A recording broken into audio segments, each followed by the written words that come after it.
one. This is Still Enrolled. And welcome on into the latest edition of Still Enrolled, a Big Ten football podcast, a very special edition of Still Enrolled, as it is Ryan Hickey and Brian Chip with you here. But this is an NFL Draft specific podcast here, as we are welcoming on CBS Sports NFL Draft analyst and owner of footballgameplan.com. It is one Emory Hunt. Emory, what's going on, man? How are you? Nothing much, man. Always a pleasure joining the show. Appreciate you having me on. Thank you for taking the time. I know it's a very, very busy time for you here, so really do appreciate it. We're going to dive into a lot of these Big Ten prospects here and how they project to go in the NFL Draft when we could be hearing their names. We'll dive into a few prospects here specifically in a second, but I want to get your overall thoughts here on a general scouting question, because a lot of our audience are Big Ten football fans first, right? They watch a lot of these guys we're going to talk about on Saturdays. There's a million things that go into scouting here and projections and how guys will play at the NFL level, if they're worth a first, second, third round pick, etc. How much, though, do you think scouts and GMs actually take into account, like, production, like how a player plays on Saturday? Where does that weigh in terms of all the factors that are used to make a judgment of should we draft this guy or should we not? It definitely weighs high, because production is what draws you to the prospect in the first place before you start to dive into whether or not they have the requisite athleticism, the height, speed, whatever the case may be. You better be able to produce. And if you're looking at someone coming from the Big Ten, if you're standing out amongst your peers in a Power Four conference, that definitely is going to garner the attention to get you on the radar, and then they go through their scouting process from there. Emory, when does it start for you as you prepare for a draft class? When do you start looking at the class of 2025? What's your process like to prepare and learn not only about the prospects and then obviously how they fit in with the needs of certain teams and organizations as you try to pinpoint where they land? It's a little bit of it's scattershot in my opinion, because I tend to start a little bit, I want to say 2 weeks after the draft, like in May, because of the East-West Bowl. This is CFL's all-star game that they play before the season. So you tend to, last year I went up there to Waterloo. That's how I got ahead of the curve on Tyler Elgersma, the quarterback out of Wilfrid Laurier. So I start there. Then you wait about, I say, till December, and I start again and really start grading prospects. And so for me, when I put out this draft guide, right now I have a draft guide out, over 1,200 individual scouting reports. And so for me, the process then starts in December, grading these guys. I'm on the road all January at all 8 all-star games, and then diving back into the film, going back to the combine, diving more into the film, be done with grading about the first week of April. So again, every year we put out a draft guide since 2020, and we've had over 1,000 prospects in it. And that's how you get to over 1,000 by that process that I just laid out. 1,200 prospects. Holy smokes. That's a lot of guys to watch, a lot of tape to watch. Speaking of which, Emory, we're going to see and expect to hear a few Big Ten names called early in round number 1 of the draft. And it's always kind of interesting because sometimes team need, supersedes actual talent in the draft. Cam Ward, I've seen plenty of rankings that say he's going to go number 1, but is Cam Ward truly the best player in the draft? There's some discussion about that. Who would you say, just in terms of prospect, best player in this draft? Is it Abdul Carter? It's Travis Hunter, because he could have been a first-round pick at either wide receiver or cornerback, and he's playing both. He just didn't play both.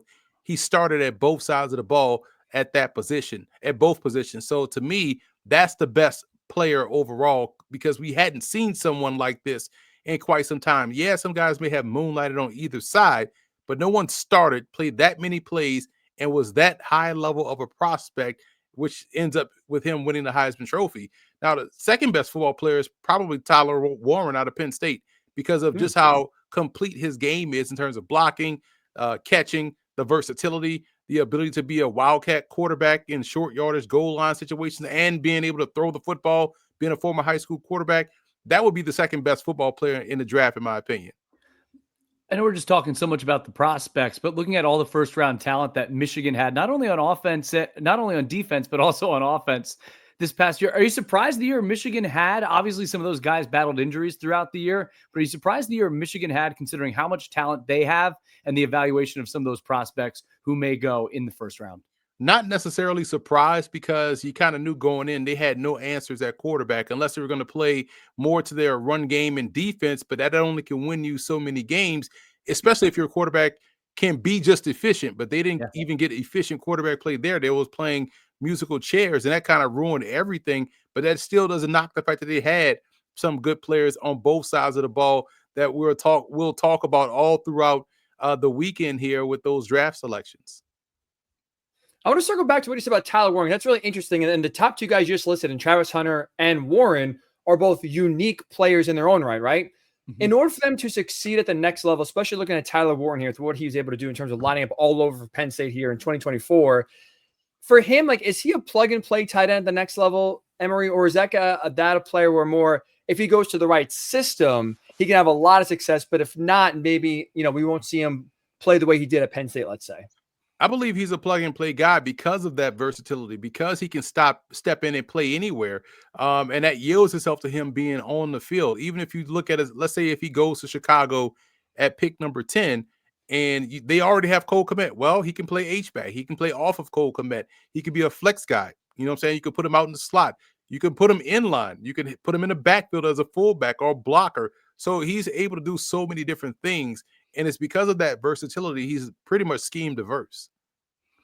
Let's talk about his teammate Abdul Carter, who many suspect to be the first Big Ten player off the board. What do you like about his skill set, and what does he bring to an NFL organization? We had to project what Micah Parsons was going to potentially be. And I thought, hey, he's an inside linebacker. That's the last thing I saw him play, because he didn't play the following year, set out the year. People forget that he did that. And so to see him as an edge rusher was like, whoa, this is a completely different evaluation than we've seen. But we now have evidence of Abdul Carter, who went from off-ball linebacker to edge rusher. So we now have seen him play two different positions. So you have a better idea of what he is going forward. And what I like about him mostly is that he has a great sense of timing of when and where to make the big play. When you're watching a game, you just kind of like, man, they need a big play here. Boom, instantly, he's the one that makes the play. And that in and of itself is a special skill, combined with all the physical attributes that he has. But the wherewithal to make the big play, to rise to the occasion defensively or offensively, if we're talking about an offensive player, is worth this weight in gold. Was there any difficulty in evaluating and measuring Carter based on the unknowns with his injury that happened in the college football playoff? And I know there's been some other chatter about, and this may be ESPN chatter at that, like personality. I know the guy. I've been around the guy. He doesn't have any personality flaws or character issues, in my opinion. Has there been any difficulty in evaluating him because of some of those other circumstances that popped up during the second half of the year? Not for me, because I keep it strictly, 53 in the third by 120 yards long, right? I just keep it strictly on the field, because the football will tell you Shedeur Sanders should be, if not one, then number two in terms of a quarterback going off the board in terms of Titans and Browns. And Abdul Carter should be right there in the mix to go either 1, 2, or 3. Because if you just keep it strictly about football, and again, that's where we in the media have to realize where our place is, as opposed to the NFL teams that have access to more information in terms of the injuries, the off the field stuff, the interviews. That stuff adds to their evaluation. But for us, it's strictly about the tape, and his tape screams top 3. Interesting too when you look at the tape, Emory, because I was looking at what you would do, your mock draft on CBS Sports in terms of what you think GM should do, and I was counting the number of SEC players taken in round number 1 versus the number of Big Ten players taken in round number 1. I think it's fair to say the SEC, right, is I would still say probably preeminent conference in terms of churning out NFL level players. You had 12 SEC players going in round number 1, 10 Big Ten players going in round number 1. When you're scouting and breaking down players and looking at players through all different conferences here, how wide of a gap, if at all, do you look at in terms of between the SEC and the Big Ten when it comes to churning out these high level NFL prospects? It's a good question. I don't even look at it like that, to be honest. I look at it. What stands out to me the most is when I start to notice how many profiles I create of certain schools. And I've noticed since Greg Schiano has returned to Rutgers, I'm like, man, there's a lot of Rutgers players that I'm adding in this draft guide, which people can find at footballgameplan.com/2025 draft guide. But I'm like, man, this is a lot of players, especially on defense, in particular the secondary. So that stuff kind of stands out to me. And like with the University of Minnesota, you're like, wow, this is a lot of good football players, and a lot of people have to understand my exposure to a prospect will probably come first at the All-Star game before I go back and dive into their tape, because during the season I'm an NFL analyst and a college football analyst in terms of like who's going to win, who's going to lose. And so you're not really scouting the prospect, you're scouting the team. So you're not really paying attention to who's a senior, who's not. You don't really pay attention to that. But when you dive into the scouting part, you're like, wow, Minnesota has a lot of really good players. I noticed this. I had the same comment when I was grading prospects. I'm like, man, it has to be frustrating to be a TCU fan because you have Jack Beck, you have JP Richardson, you have Savion Williams, and you barely was winning games, or UCF when you have a ton of defensive backs and players and prospects. Like, how do they not be compared? So it's stuff like that I noticed more so than what conference they play in. You mentioned those schools, Rutgers and Minnesota in the Big Ten. I know it's hard because you're looking at, as Ryan said, 1,200 different prospects, and it changes year by year. But any other coaches or programs in the Big Ten as you go through this evaluation process that may stand out to you as either a surprise in the amount of talent that they're churning out, or perhaps a coach or a program, a strength coach, anyone in particular that does a really good job that we might not always think about? Right? We think about the Ohio States, Michigans, Penn States of the world, but we may not always think about as a place that's done a really nice job, not always first round talent, but done a really nice job of accumulating and developing NFL talent. It's funny you say that because it's another good question where we're talking about, I noticed this was, I don't know if he's still the same guy there, but I remember saying like, man, whoever's Oklahoma State strength and conditioning coach, give him a raise because everybody you see came out physically developed and ready to go. For the Big Ten, I keep going to Minnesota because it seems like they've identified a type. You think about the O-line, D-line at Minnesota. You think about how these defensive backs tend to fill out their frame. Even the guys that are quote-unquote small guys are well put together, like 5'11", 185, right? Well put together defensive backs. You have guys like Cody Lindenberg that's out there, that can play all three positions, but he's physically fit, good sideline to sideline speed. So Minnesota would be the one that stands out that I don't think gets enough credit for how they are able to develop, or first identify and then subsequently develop talent across the board. I feel like for us in our line of work, Emory, the quarterbacks, I drive a lot of conversation here in the NFL draft, and we've got almost 12 minutes without even mentioning the quarterback word here. So I'm going to ask you this question about Big Ten quarterbacks. There's none projected to go in round number one, but you hear, right, it's Cam Ward, it's Shedeur Sanders, you hear Jalen Milroe, Jackson Dart, buzzer on them. Tyler Shuck has been a name that's been very popular. But look at two names in the Big Ten, and Will Howard, national champion, and Dylan Gabriel, Big Ten champion, who went undefeated in the regular season, as two guys that's produced at a high level and have played really good football, and their team needed them to do the most. And you look at like last year, Bo Nix played a lot of football, had a lot of early success. Jaden Daniels, same thing, played a lot of football, came in, had a lot of success. Both Dylan Gabriel, Will Howard played a lot of football, played a lot of high-level football. Could they either one be maybe a Brock Purdy, Dak Prescott, how you go to the right situation, and all of a sudden this second, third, fourth round pick can be a starter for us, like a viable NFL starter? Do you see that with either one of those two QBs?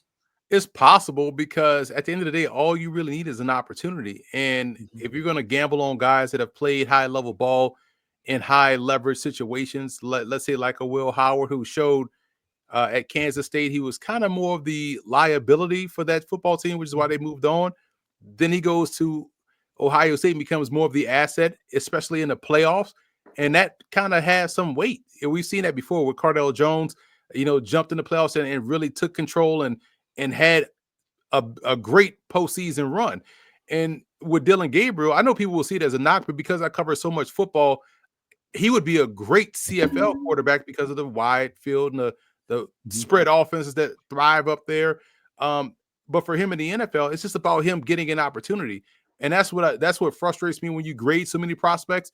Yeah, you may like this player, but man, deep down, is he going to get a real opportunity in the NFL, or are you going to have to watch him thrive in the UFL or CFL or the European League of Football before someone notices that he can play and give him that chance in the NFL? Do you see either one as like maybe an NFL level starter? Who?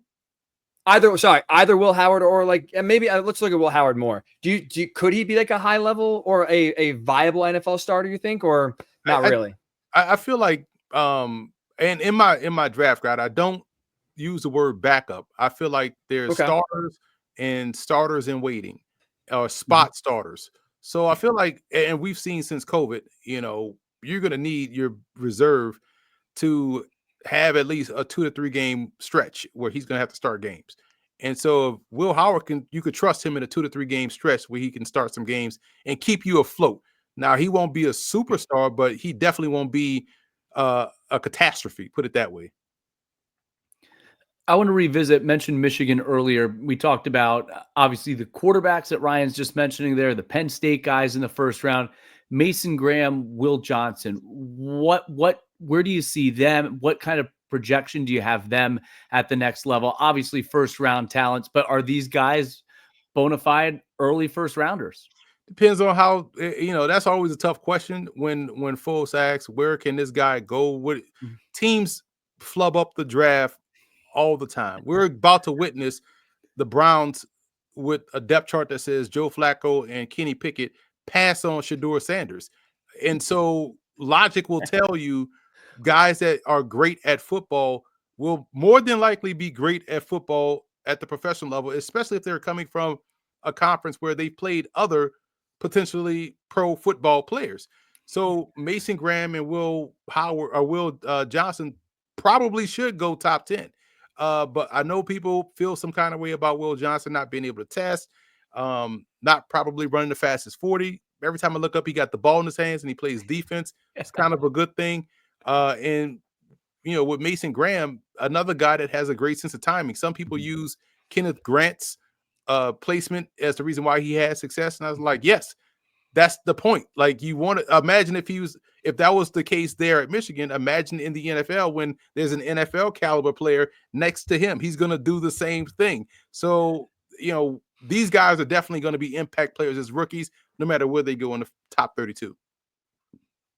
We've talked a lot about the big names here, Emory, and some of the top names you'll hear, especially in the top half of the first round. Is there someone you think in the Big Ten, especially, that's maybe not getting the love they should, that can, maybe going under the radar as a sleeper, if you will, here in the conference, that can be a surprise NFL player or even maybe go higher than we think in the draft? Robert Longerbeam, the corner out of Rutgers. Phenomenal tape. And again, another one that plays bigger than his size, 5'11", 175. Just tremendous corner, click and close guy, feisty, plays through the hands of the receivers, all of the technical things that you want to see. And just a very good football IQ type guy. Not surprising coming from a Greg Schiano coach defense. So he's one. And I feel like we've forgotten about the two Michigan running backs, Donovan Edwards and Khalil Mullins. Like, both of these guys can really play. And we'll probably see their names called mid-day 3 or even late day 3. But these are two backs that we'll see by like week 6 or 7 in the NFL. Like, wow, they got themselves a steal with this guy. How did he last so long in the draft? I think both of those backs we just kind of forgotten about because everyone's talked about Ashton Jeanty all the time and how deep a running back class is when they only still bring up Ashton Jeanty. Like, yeah, the line keeps going further down the hall because that's how many great backs there are in this class. What about the Ohio State running backs? Oh, I'm a big fan of TreVeyon Henderson. I think he has the trifecta, the holy trinity of running backs. He could run, he can catch, he can block. And that part is going to get him on the field early, which is why I like him a little bit more so than Quinshon Judkins because of his ability to do all three. Judkins, I thought, did a good job answering some questions about the speed, but we saw him break a 90-yard run against Marshall. We've seen him do things that shouldn't have never been a question about his game. I think he's someone that can be a perfect complement to someone's 1A, or whether he's the 1A and someone else is the 1B. If you're a shrewd team, you can kind of get both guys and pair them back together as pros. Why not? Let's go to wide receiver for Ohio State, right? That's the lineage where just you talk about the line moving. The line at Ohio State moves from stud there to stud in the NFL. Obviously, Jeremiah Smith is the big name that got a lot of attention for Ohio State in 2024, but Emeka Egbuka was damn good and damn productive in his Ohio State career. Where does he project, Emory, in your opinion, here in terms of NFL next level? I think he's going to be a very good player, the same way you like a Robert Smith or, Robert Woods or, Puka Nacua or Jackson Smith-Njigba, that type Cooper Kupp. Those guys play for a decade plus because they're savvy route runners. They are very good after the catch. They're very good and excel versus zone coverage, which speaks to their football IQ. And it's no surprise coming from an Ohio State coach position that they have that track record of success of guys that can really step in and play well, whether it's in the NFL or even I've seen guys go up to Canada and play really well and hold their own there. And so for me, yes, I have no qualms about him stepping in and being a solid pro. And we have to make room for solid. I think in the media we tend to focus on, can this guy be a Hall of Fame guy? Is this guy going to be an all pro? Man, can he just play ball? Because at the end of the day, when we're watching football, you just want to see good football players out there. Like you appreciate those type of guys, right? You appreciate the guys that we tend to see play for a decade. Like I know he was in the first round, but the guy that went to the New Orleans Saints, back to New Orleans Saints, that just kept getting traded from Oregon State, right? The receiver, Brandon Cooks. You think Brandon like Cooks. this is a good football player, man. And so we have to make room for good, because the NFL is like the bell curve. There are more good football players than there are superstars. We talk about the superstars to make you think it's all superstars in the league. No, it's a league of really good players with some superstars and some guys that can fill some roles on special teams. Man, that's really interesting. I love that point. Outside of the Big Ten, and I know you mentioned Travis Hunter, who everyone loves, it doesn't have to be a first-round talent, but just overall in this class, who's your favorite prospect that you've watched, or a couple of guys who you would say, having gone through all the film, the tape, that you just love in this draft class? I'm a big Brady Cook fan. I feel like, watch Brady Cook play is like watching Andy Dalton from TCU play. And that magical run they went on when they got to Wisconsin in the Rose Bowl. They're the same size, about 6'2", 214, both athletic. Cook had over 21 rushing touchdowns in the SEC, over 1,200 yards rushing. Touchdown interception ratio is like 5-1 or something like that. But he's been playing really well. And every year he got better, just banged up this season. And, if we're talking about Theo Weiss and Luther Burton, it's because they have a really good quarterback and throwing them the football in Brady Cook, who's battle tested, has the grit you look for. We saw that versus Auburn, him get carted off and come back in the game to help lead them to victory. We saw what could have been a game-winning touchdown throw to Luther Burton against South Carolina before the defense gave up a late score. Like, I think Brady Cook is being criminally underrated, and I thought his tape was fun to watch. Interesting. Last question for me, Emory, is we talked a lot about prospects, good, bad, underrated. Who is at least in the Big Ten, who do you think is the prospect with the highest ceiling here that could be 10 years from now, maybe the best player coming out of this draft from the Big Ten? Tyleik Williams out of Ohio State, because when you look at his body, you think nose tackle, but man, he moves like a 3-tech. And that combination of size and quickness off the ball is going to be a problem for a lot of people up front. I think he's so diverse in what techniques he can play. And you're getting a guy that has been productive, that has the athleticism, that has the type of size that could hold his own at the point of attack, maybe two gap if necessary. That guy right there would be one of those players we talk about as, man, this guy was a really good pick by someone, whether it's in late day one or on early day two, but he's going to be definitely a decade player. Emory, we both know it's the busiest time of the year for you. You do great work. We're both such huge fans of your work. So being able to carve out 20, 25 minutes for us here right ahead of the NFL draft is more than appreciated. Great stuff as always, and we look forward to seeing you down the road real soon. Appreciate you guys. Again, go and get the draft guide, footballgameplan.com/2025 draft guide. It's the largest draft guide in existence. And for folks that have purchased my guide since 2020, right now you would have over 5,400 individual scouting reports at your fingertips. So go and get that now. footballgameplan.com/2025 draft guide. I mean, definitely get the draft guide, because Emory, the information he has, he is well researched. He knows his stuff, and clearly there's a lot of homework. 1,200 prospects. My brain has hurt just thinking about that many guys. But how about his answer when we were talking about some of the best programs that now consistently develop pro talent and is on his radar? Rutgers and Minnesota. Props to those programs. It actually doesn't surprise me when you think about the identity of which Greg Schiano and PJ Fleck coach. And we both felt like Rutgers went through some things this year, whether it was offensively, defensively. It never all came together for Rutgers. We thought they had a higher ceiling than they actually achieved this year, not only because of their schedule, but because of the talent and the returning talent on both sides of the football on that roster. So to hear Rutgers, I was not incredibly surprised. And I know you felt the same way. I felt the same way.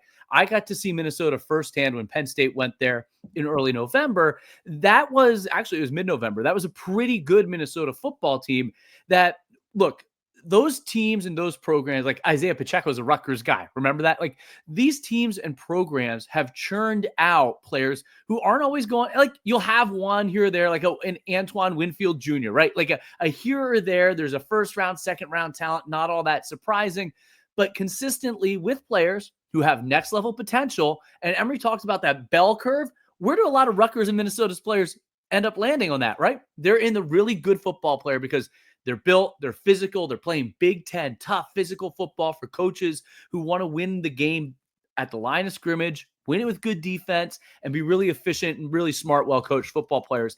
I honestly, outside of the big programs, I wasn't completely shocked to hear those two schools as the answer.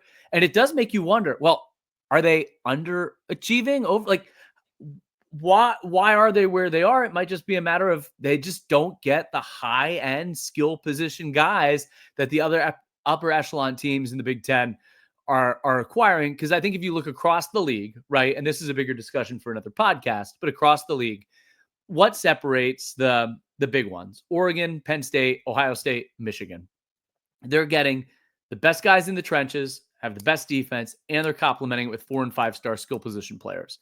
Those other schools, Wisconsin through the years, Iowa through the years, really good defense, really good offensive line, usually can run the football, but their margin for error, they don't attract. They might attract tight ends, but they're not attracting the wide receivers, running backs, and quarterbacks that often you need to close the gap, separate the gap, or distinguish or differentiate yourself from some of those other teams in the Big Ten. And I think there's an identity to the conference. That's what those two schools he mentioned have because of who's currently in charge there.